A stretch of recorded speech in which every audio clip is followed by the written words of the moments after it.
Welcome to రవికిరణాలు TV బులెటిన్ల ముందుగా headlines చూద్దాం. కోనసీమ జిల్లా రావులపాలెంలో చంద్రబాబు ప్రజాగలం సభ. జగన్ వ్యాఖ్యలపై స్పందించిన చంద్రబాబు పశుపతి అంటే శివుడు అని వెల్లడి.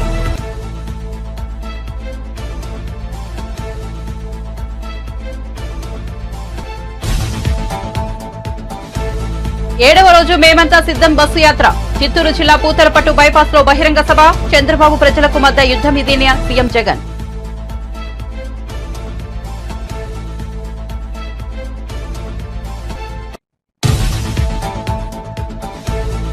ఏపీలో రాజకీయ దుమారం రేపుతున్న పెన్షన్ల వ్యవహారం. సచివాలయాల్లో పెన్షన్లు అందిస్తున్న ప్రభుత్వం వృద్ధుల ఉసురు తగులుతుందంటూ చంద్రబాబుపై పేర్ని నాని ఫైర్.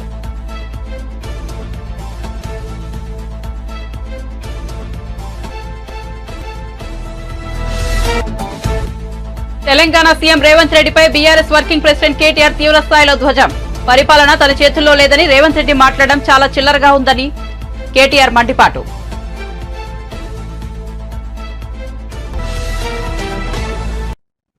ఇక వార్త వివరాల్లోకి వెళ్తే టీడీపీ అధినేత చంద్రబాబు సాయంత్రం కోనసీమ జిల్లా రావులపాలెంలో ప్రజాగలం సభకు హాజరయ్యారు. ఈ సందర్భంగా ఆయన ప్రసంగిస్తూ ప్రశాంతతకు మారుపేరు కోనసీమ అని, గతంలో ఎప్పుడైనా ఇక్కడ హింస జరిగిందా అని ప్రశ్నించారు.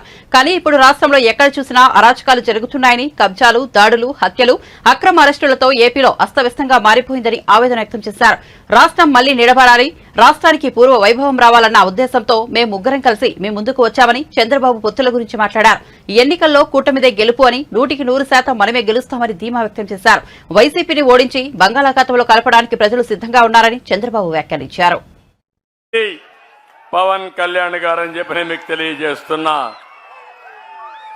ఇంకో పక్క బీజేపీతో కూడా అందరం కలిసి వచ్చాం. ఈరోజు కేంద్రంలో బీజేపీ గవర్నమెంట్ లో ఉంది, ఈ మళ్లీ వస్తుంది.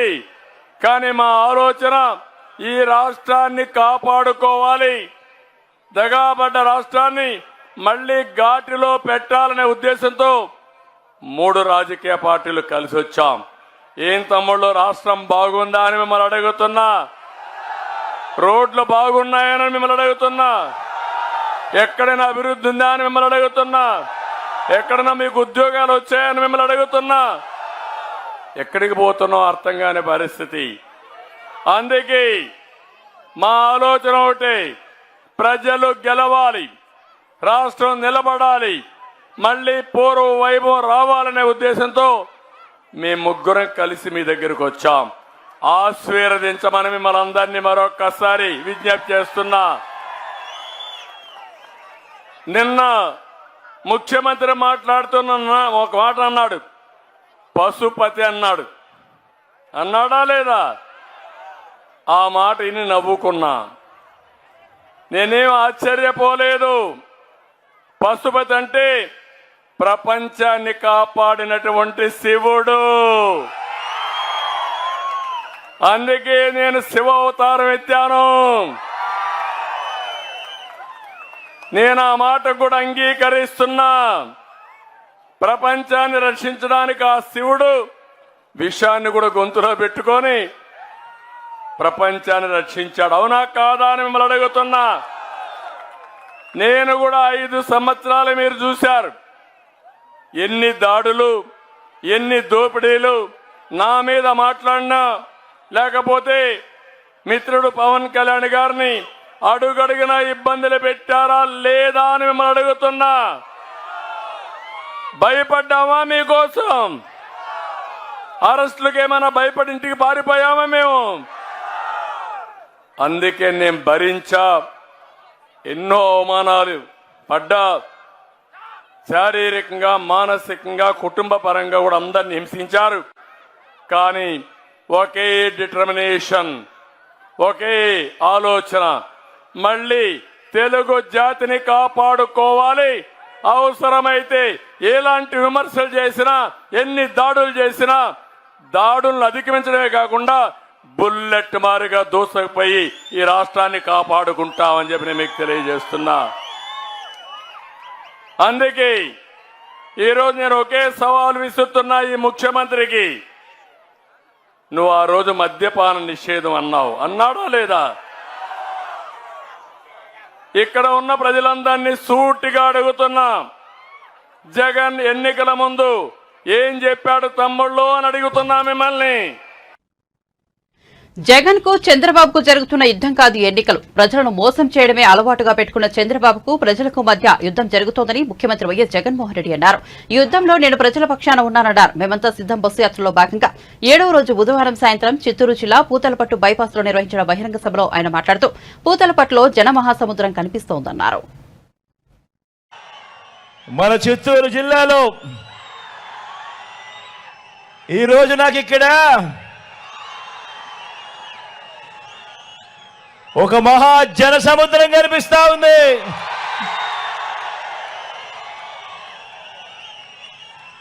ఇది ప్రజల సముద్రం.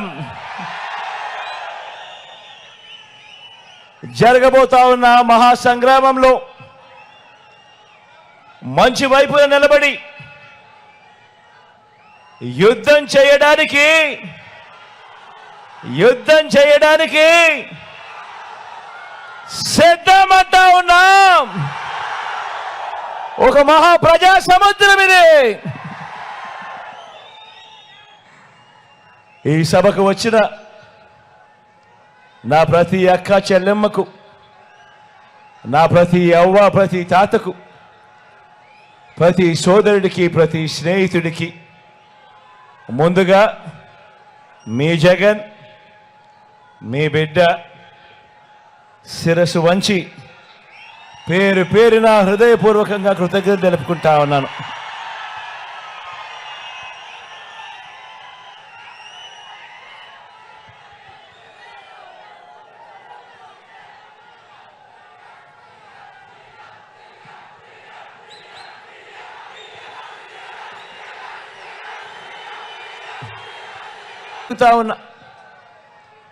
ఎన్నికలు జరగనున్నాయి. రాష్ట్రంలో ఉన్న ప్రతి ఒక్కరికి 2 ప్రత్యామ్నాయాలున్నాయి. విశ్వసనీయత ఒకవైపు, మోసం మరోవైపున ఉన్నాయి. నిజం ఒకవైపున, అబద్ధం మరోవైపున ఉన్నాయి. ప్రగతి, ఇంటింటి ప్రగతి ఒకవైపున, తిరోగమనం మరోవైపున. ఇంటింటి అభివృద్ధి ఒకవైపున, అసూయ మరోవైపున. మంచి ఓ వైపున, చెడు మరోవైపున. వెలుగు ఓ వైపున, చీకటి మరోవైపున. ధర్మం ఓ వైపున, అధర్మం మరోవైపున. పెన్షన్ల వ్యవహారం ఏపీలో రాజకీయ జ్వాలలు రగిల్చింది. ఎన్నికల వేళ విపక్ష టీడీపీ, అధికార వైసీపీ మధ్య తీవ్ర స్థాయిలో మాటల యుద్దం జరుగుతోంది. తాజాగా మాజీ మంత్రి పేర్ని నాని మీడియా సమావేశం ఏర్పాటు చేసి టీడీపీ అధ్యక్షుడు చంద్రబాబుపై ధ్వజమెత్తారు. చంద్రబాబుకు ఇన్నాళ్లకు పేదలపై ప్రేమ పుట్టుకొచ్చిందా అని మండిపడ్డారు. సచివాలయ ఉద్యోగుల ద్వారా పెన్షన్లు పంపిణీ చేయాలని ఇప్పుడు చెబుతున్నారని, వైసీపీ ప్రభుత్వం ఒక్క ఉద్యోగం కూడా ఇవ్వలేదన్న చంద్రబాబు ఈ 1.60 లక్షల మంది సచివాలయ ఉద్యోగులు ఎక్కడి నుంచి వచ్చారో చెప్పాలని పేర్ని నాని నిలదీశారు. ఒక్క ఉద్యోగం కూడా ఇవ్వలేదన్న పాపిష్టి నీళ్లతోనే 1.60 లక్షల ఉద్యోగాలు ఇచ్చినట్టు చెప్పకనే చెప్పారని విమర్శించారు. ఏ రోజన్నా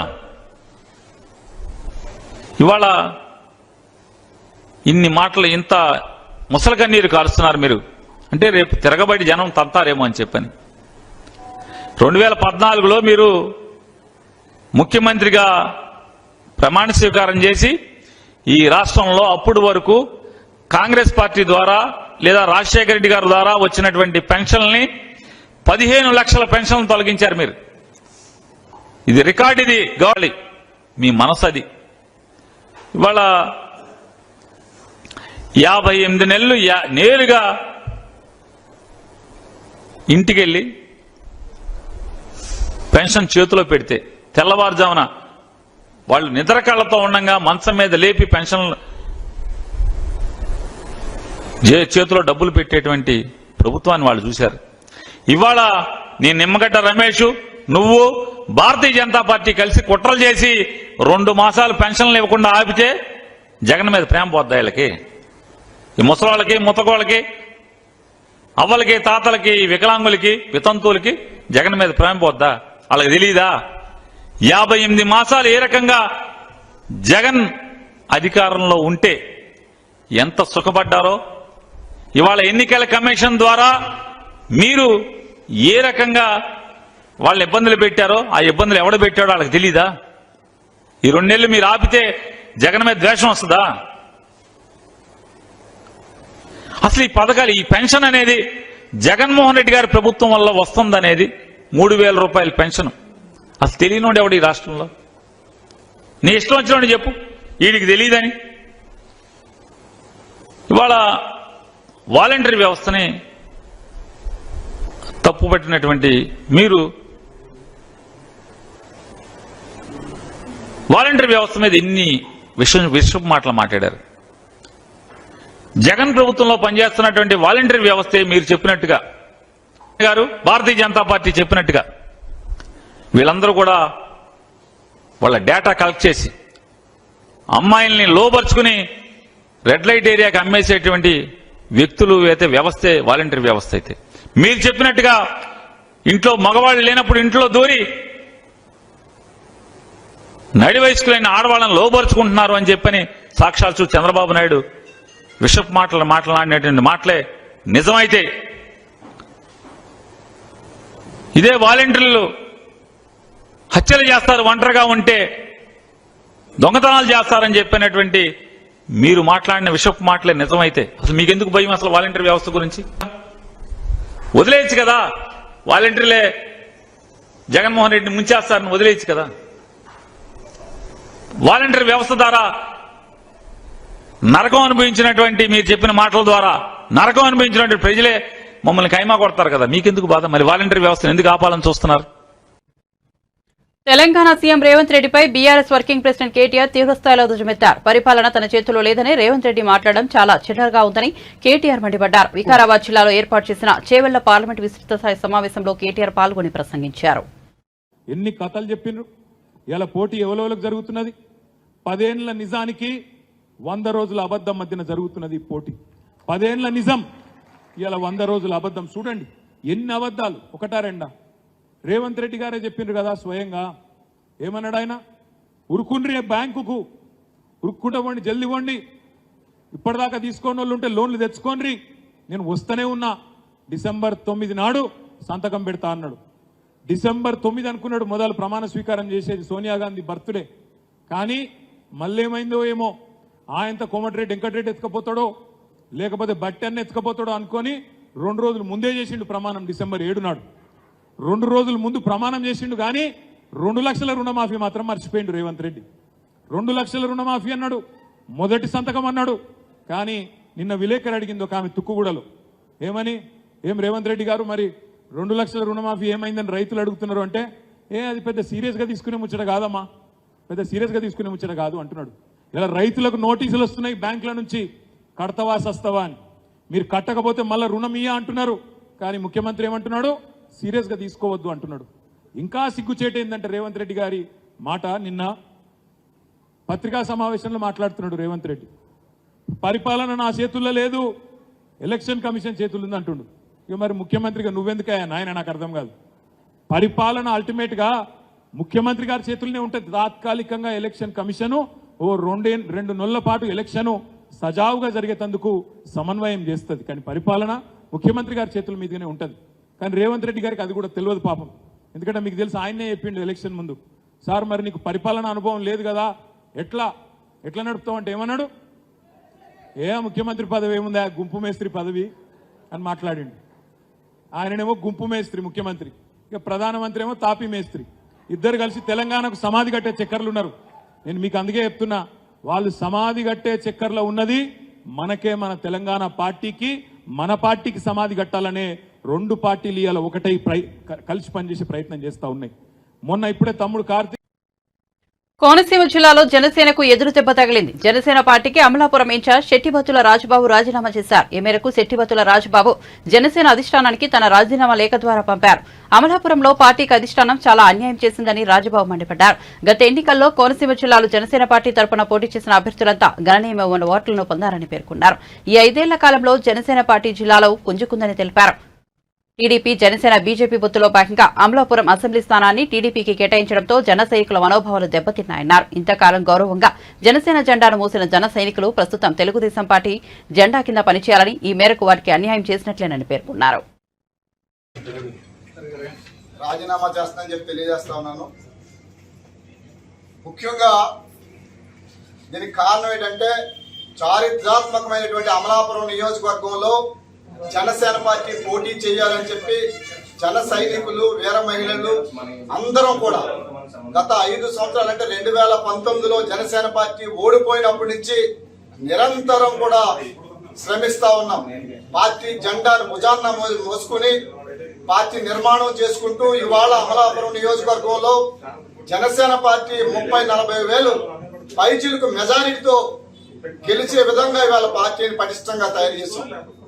అటువంటి పరిస్థితులు ఉన్నటువంటి జనసేన పార్టీ వాళ్ళ అమలాపురం నియోజకవర్గంలో పోటీ చేయడానికి అవకాశం లేకుండా తెలుగుదేశం జెండా మొయ్యమని తెలుగుదేశం జెండాకు తెలుగుదేశం పార్టీ పోటీ చేస్తున్నందుకు ఎవరైతే ఇంతకాలం కష్టపడినటువంటి జన సైనికులు కానీ వీర మహిళలు కానీ వారందరి ఆశల మీద, ఆశయాల మీద నీళ్లు చల్లినట్టయింది. జనసేన పార్టీ పతాకం చారిత్రాత్మకమైనటువంటి అమలాపురం నియోజకవర్గంలో ఎగరాలి. తద్వారా ఈ రాష్ట్రానికి ఒక సంకేతం ఇవ్వాలి. సామాజిక న్యాయం కోసం పనిచేస్తున్నటువంటి పార్టీ, బడుగు బలహీన వర్గాల కోసం ఒక నూతన వరవడితో, ఒక రాజకీయ వ్యవస్థతో, నూతన రాజకీయ వ్యవస్థ ఏర్పాటు చేసినటువంటి జనసేన పార్టీ అమలాపురం నియోజకవర్గంలో గెలవడం ద్వారా ఈ రాష్ట్రానికి ఒక సంకేతం ఇవ్వాలి అని మేము అందరూ కూడా ఆశించాం. అయితే పొత్తులో భాగంగా దురదృష్టవశాత్తు పవన్ కళ్యాణ్ గారు తెలుగుదేశం అది టికెట్ కేటాయించడం మమ్మల్ని అందరినీ చాలా నిరాశ నిస్పృహలకు గురి చేసింది.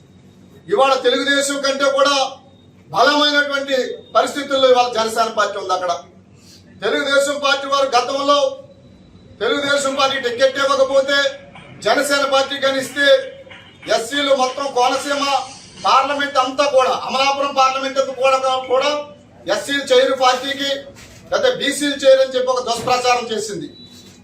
మిత్రపక్షం అయినప్పుడు జనసేనకు వస్తే టికెట్ తెలుగుదేశం సహకరించాలి, తెలుగుదేశం పార్టీకి వస్తే జనసేన సహకరించాలి.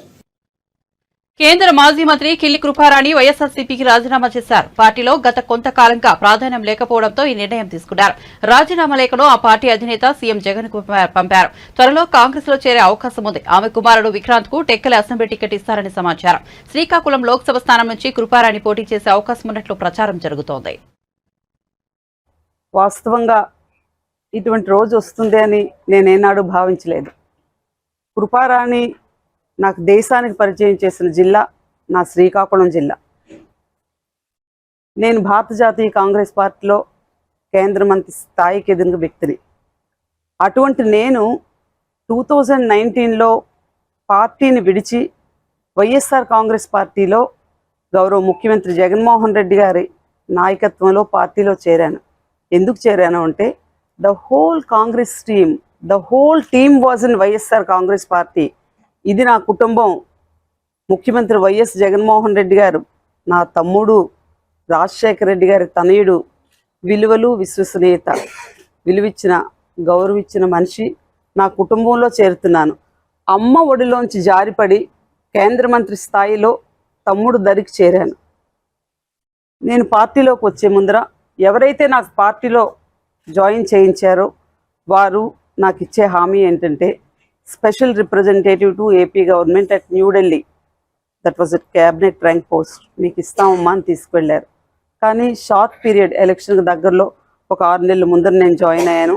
సీఎం గారు నాకు చెప్పే మాట ఏంటంటే, కృపమ్మ నీకు తగిన విధంగా నేను గౌరవిస్తానని వారు చెప్పారు. గౌరవ రాజ్యసభ సభ్యులు విజయసాయిరెడ్డి గారు ఫోన్ చేసి, అమ్మ మీకు సీఎం గారు పార్లమెంట్కి కంటెస్ట్ చేయమంటున్నారని వారు చెప్పారు. It was in 2019. కృపమ్మ నీ బ్రెయిన్లో ఉన్న ఆ ఎక్స్ యూనియన్ మినిస్టర్ అనే చిప్ తీసి పడిస్తేనే నువ్వు కార్యకర్తల్లో కలిసి మిగతా వాళ్ళలో కలిసి పనిచేయగలవు. ఆ చిప్ నీ బుర్రలో ఉన్నంతకాలం నీకు ఒక ఈగో ఫీలింగ్ వస్తుందేమో అన్నది నా భావన. అనగానే ఆ చిప్ తీసి లోటస్ పాండ్లో నేను పడేయటం జరిగింది. సీఎం గారు తగిన విధంగా గౌరవిస్తానన్నారు. మరి ఆ తర్వాత అది ఏదైతే నేమ్స్ అనౌన్స్ చేశారో ఆ నేమ్స్ ఇడుపులపాయలో నేమ్స్ అనౌన్స్ చేసినప్పుడు my name was not in that list. But నేను ఏమీ బాధపడలేదు. ఎందుకు వచ్చి ఒక 5-6 నెలల కాలంలో ఏదో విజయసాయి రెడ్డి గారు అన్నారు, సీఎం గారు చెప్పారు, బికాస్ ఆఫ్ వేరియస్ రీజన్స్ నా పేరు అక్కడ ఉండకపోవచ్చు. సీఎం గారు ఒకటే మాట చెప్పారు, చిప్ తీసి పడేయమన్నారు, కార్యకర్తలా పనిచేశారు. పార్టీ ప్రెసిడెంట్ నాకు ఇచ్చారు. ఎందుకు ఇచ్చారో తెలీదు, ఎందుకు తీశారో తెలియదు. ఎందుకు ఇచ్చారో తెలియదు అని నేను ఎందుకు అంటున్నానంటే, ఒక పార్టీ ప్రెసిడెంట్గా నా నియోజకవర్గంలో ఒక మండలంలో ఒక మండల కాంగ్రెస్ ప్రెసిడెంట్ కూడా వేయటం అన్నది it was happen without my knowledge. Any other political పార్టీలో ఒక ఆర్గనైజేషన్లో ఒక పార్టీ ప్రెసిడెంట్ తెలియకుండా మండల వైసీపీలు చేర్చడం నేను ఎక్కడ చూడలేదు. అది హ్యాపెన్ అయింది. అయితే సీఎం గారు నేను కలిసే ప్రతి సందర్భంలో చాలా ఆప్యాయంగా, కృపమ్మ నీకు నేను గౌరవిస్తాను, 3 ఆప్షన్స్ ఉన్నాయి, నేను నీకు ఖచ్చితంగా చేస్తాను, సీఎం గారు మాటలండి ఇవి, నేను నీకు ఖచ్చితంగా గౌరవిస్తాను, you have a special face in my heart, you have a special face in my heart, నువ్వు నా హృదయంలో ఉన్నావు, మీరు నా హృదయానికి దగ్గరగా ఉన్న దంపతులు అని మాట్లాడారు సీఎం గారు. ఎప్పుడు ఆయనతో కలిసి ఏ సందర్భంలో కూడా నాకు వారు అగౌరవపరిచేది. ఆయన మీద నాకు ఇంకొక మాజీ మంత్రి వైఎస్ వివేకానందరెడ్డి హత్యపై ఏపీపీసీసీ అధ్యక్షులు షర్మిల చేసిన వ్యాఖ్యల్లో వాస్తవం లేదని టీడీపీ నేత బీటెక్ రవి అన్నారు. ఈ హత్యపై ప్రభుత్వ సలహాదారు సజ్జల రామకృష్ణారెడ్డి సాక్షి పత్రిక పలు రకాల ఆరోపణలు చేసినట్టు చెప్పారు. కడపలో మీడియాతో ఆయన మాట్లాడారు. నిన్న ఇడుపులపాయలో డిక్లేర్ చేయడం జరిగింది. ఇన్ని రోజులు అందరూ కూడా అంటే సాక్షి పేపర్ కానీ సజ్జల రామకృష్ణారెడ్డి కానీ అటు సైడ్ నుంచి ప్రతి ఒక్కరు కూడా మాకు వివేకానందరెడ్డిని చంపాల్సిన అవసరం ఏముంది, మాకు ఆయన్ను చంపితే మాకు వచ్చే లాభం ఏంటి, అసలు ఆ హత్యకు ఏదైనా కూడా మోటివ్ అనేది ఉండాలి కదా, ఆ మోటివ్ గురించి ఏంటి, ఆ మోటివ్ లేకుండా మర్డర్ ఎట్లా జరుగుతుంది, ఇంత చిన్న ఈ విషయం కూడా మీరు ఎట్లా మర్చిపోతారని మా గురించి మాట్లాడడము. అంటే హత్యకు ఏదైనా జరిగేటప్పుడు మోటివ్ ఉండాలా అనేది వాళ్ళ పాయింట్. నిన్న తర్వాత మొన్న ఈ మధ్య షర్మిలమ్మ గారు మాట్లాడి చాలా క్లారిటీగా హత్యకు కావాల్సిన మోటివ్ కూడా ఆమె చెప్పడం జరుగుతూ ఉంది. వివేకానందరెడ్డి గారు ఎంపీ సీట్ అనేది మన కుటుంబానికే ఉండాలి, షర్మిలమ్మకే మనం ఎంపీ సీట్ ఇవ్వాలని జగన్తో చెప్పినప్పుడు ఆయన ఏమన్నాడంటే షర్మిలమ్మ ఒప్పుకోవడం లేదు, ఒప్పిస్తే నాకేం ఇబ్బంది లేదని జగన్మోహన్ రెడ్డి వివేకానందరెడ్డికి చెప్తే వివేకానందరెడ్డి పర్సనల్గా షర్మిలమ్మ ఇంటికి వెళ్ళి దాదాపు 2 గంటల సేపు నా మీద ఒత్తిడి తెచ్చి ఖచ్చితంగా మన కుటుంబానికే ఇది కావాలని ఆయన చెప్పడం. అప్పట్లో నాకు చిన్నాన్న ఎందుకు నన్ను ఇంత ప్రెజర్ చేస్తాడని అనుకోలేదు. తర్వాత ఆయన మర్డర్ జరిగి ఇప్పుడు ఈ విషయాలు తెలిసిన తర్వాత నాకు ఇప్పుడు అర్థం అవుతా ఉంది అని ఆమె చాలా క్లారిటీగా చెప్పింది. అంటే జగన్మోహన్ రెడ్డి షర్మిలమ్మ ఒప్పుకోదేమో అని చెప్పి వివేకానందరెడ్డికి చెప్పడం, వివేకానందరెడ్డి గారు షర్మిలమ్మ దగ్గరికి పోయి దాదాపు 2 గంటలు కూర్చొని ఆమెను కొంచెం ప్రెజరైజ్ చేసి మన కుటుంబానికే ఉండాలని చెప్పడంతో ఆమె ఆల్మోస్ట్ ఆల్ క్లియరెన్స్ అనేది ఇచ్చింది. ఆ క్లియరెన్స్ ఇచ్చిన తర్వాత అదే విషయాన్ని వివేకానందరెడ్డి జగన్ రెడ్డి కూడా చెప్పడం జరిగింది. జగన్ రెడ్డికి చెప్పిన తర్వాత ఆయన ఇంట్లో అంతఃపురంలో ఎవరెవరికి చెప్పాలనో వాళ్ళకు నేను విధిలేని పరిస్థితి ఉంది, షర్మిలమ్మ గారిని ఒప్పుకుంటే వివేకానందరెడ్డి చిన్న షర్మిలమ్మను ఒప్పించినాడు కాబట్టి ఇంకా దాదాపు నేను షర్మిలకే ఇవ్వాల్సిన పరిస్థితి ఉందని చెబితే ఆ అంతఃపుర రహస్యం వాళ్ళంతా వాళ్ళు మాట్లాడుకొని ఇంకా దీనికి ఏదైనా కానీ మన టికెట్ మనకు రావాలంటే వివేకానందరెడ్డిని అసాసినేట్ చేయడమే, వివేకానందరెడ్డిని మర్డర్ చేయడం తప్ప మనకు వేరే గత్యంతరం లేదని క్లియర్గా మోటివ్ ఉండి ఆ ఘాతుకానికి వాళ్ళు పాల్పడడం జరిగింది. ఆమె ఇంకో విషయం ఏం చెప్పిందంటే నిన్న చాలా క్లారిటీగా అసలు చిన్నాన్న వచ్చి నన్ను భంగపోయి అంతసేపు చెప్పిన తర్వాత ఆ తర్వాత ఇవన్నీ పర్యవసానాలు జరిగినప్పుడు ఆ చిన్నాయన మర్డర్ చేసినప్పుడు ఎవరైతే మర్డర్ చేశారని ఆరోపణలు ఎదుర్కొన్నారో నేనన్నా ఆరోపణలు ఎదుర్కొన్న వాళ్ళని చెప్తున్నా. నిన్న షర్మిల దాంట్లో చాలా క్లారిటీగా చిన్నాయన్ను చంపిన హంతకులనే చాలా క్లారిటీగా ఆమె మాట్లాడడం జరిగింది. మా చిన్నాన్నను చంపినారని ఆరోపణలు ఎదుర్కొంటున్న వాళ్ళనే చాలా అహంకారంతో మళ్ళీ పోటీకి పెట్టినప్పుడు నేను పోటీ చేయాల్సిన అవసరం ఏర్పడింది ఇక్కడ, అందుకే నేను పోటీ చేస్తానని కూడా ఆమె క్లారిటీగా చెప్పడం జరిగింది. జగన్మోహన్ రెడ్డి గారిని ఒకటే సూటిగా ప్రశ్నిస్తాను, మీరు మేనిఫెస్టో విడుదల చేసేటప్పుడు అక్కడికే పోతారు, టికెట్లు ఫైనలైజ్ చేసి డిక్లేర్ చేసేటప్పుడు మీరు అక్కడికే పోతారు, అంటే ఏదైతే రాజశేఖర రెడ్డి గారి సమాధి ఉందో అక్కడికి పోతారు. జగన్మోహన్ రెడ్డి గారిని సూటిగా ప్రశ్నిస్తూ ఉన్నాం.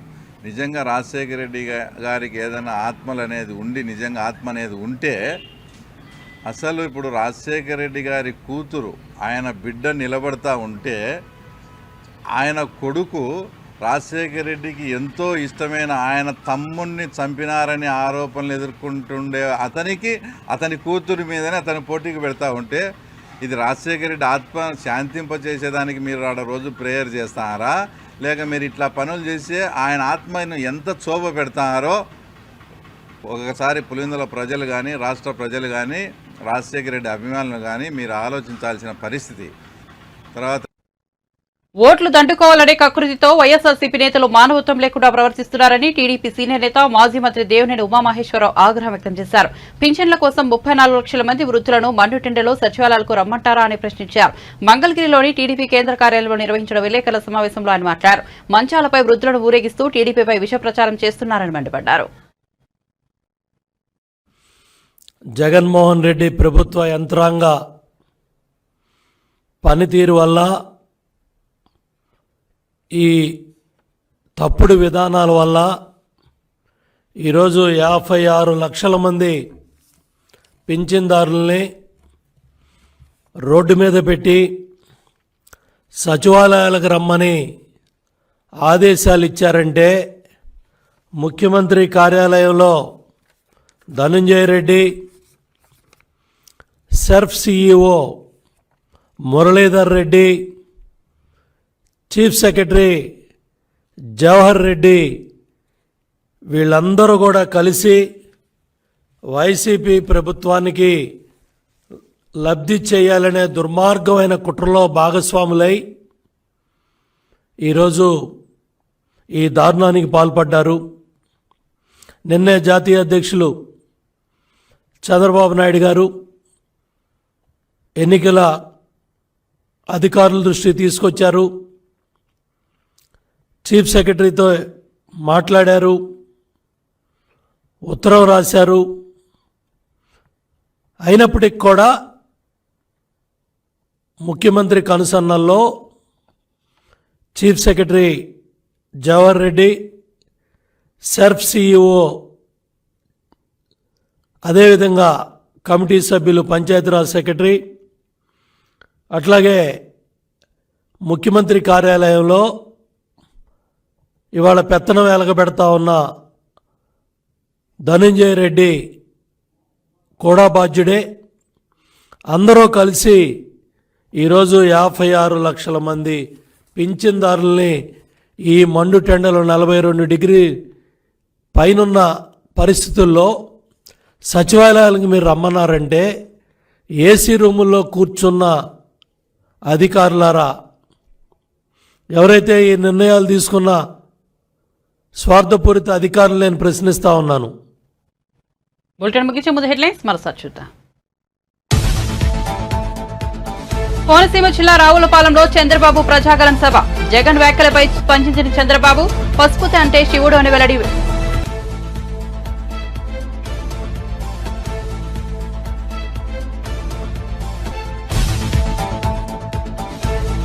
ఏడవ రోజు మేమంతా సిద్ధం బస్సు యాత్ర. చిత్తూరు జిల్లా పూతలపట్టు బైపాస్ లో బహిరంగ సభ. చంద్రబాబు, ప్రజలకు మధ్య యుద్ధం ఇది అన్న సీఎం జగన్.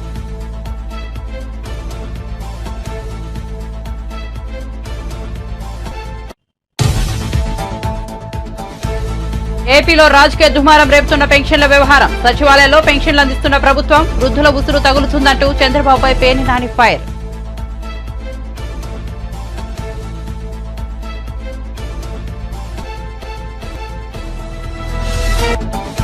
తెలంగాణ సీఎం రేవంత్ రెడ్డిపై బీఆర్ఎస్ వర్కింగ్ ప్రెసిడెంట్ కేటీఆర్ తీవ్రస్థాయిలో ధ్వజం. పరిపాలన తన చేతుల్లో లేదని రేవంత్ రెడ్డి మాట్లాడడం చాలా చిల్లరగా ఉందని కేటీఆర్ మండిపాటు.